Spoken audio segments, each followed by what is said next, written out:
కవిగా, వాగ్గేయకారునిగా, విమర్శకునిగా, అనువాదకునిగా, వ్యాఖ్యాతగా, పండితునిగా, అవధానిగా విశ్వరూపాన్ని ప్రదర్శించిన పుట్టపర్తి నారాయణాచార్యుల వారు భారతీయ సాహిత్య క్షేత్రంలోని నిరుపమానులు.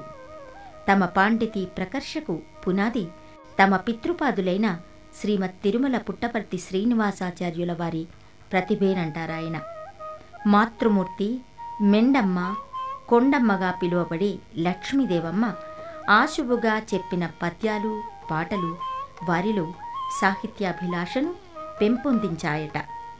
ధన్నవాడ రాఘవాచార్యుల వారి పుత్రిక సౌభాగ్యవతి కనకవల్లితో వివాహం పుట్టపర్తి వారి సాహితీ సమర్చనానికి మరింత దోహదం చేకూర్చింది.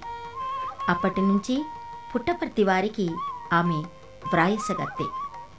ముత్యాల కోవలాంటి కనకమ్మగారి దస్తూరి పుట్టపర్తి వారి రచనా వ్యాసంగానికి చిరునామాగా మారింది.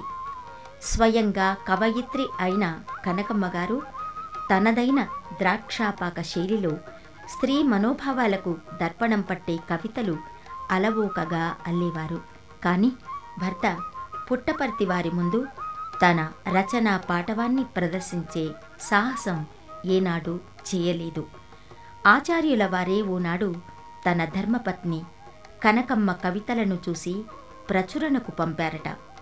అటు తరువాత గాంధీజీ మహాప్రస్థానము, అగ్నివీణ ఈ దంపతులిరువురు కలిసి వ్రాసిన కావ్యాలు.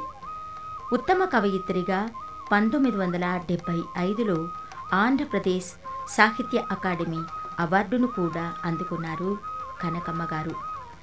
ప్రియ శిష్యుడు, పుత్ర సమానుడు మాలేపాటి సుబ్రహ్మణ్యం, ఇక సంతానమైన కరుణ, తరులత, తులజ, అరవింద్, నాగపద్మిని, అనురాధ అందరూ పుట్టపర్తి వారికి వారి వ్రాత పనిలో సహకరించిన వారే.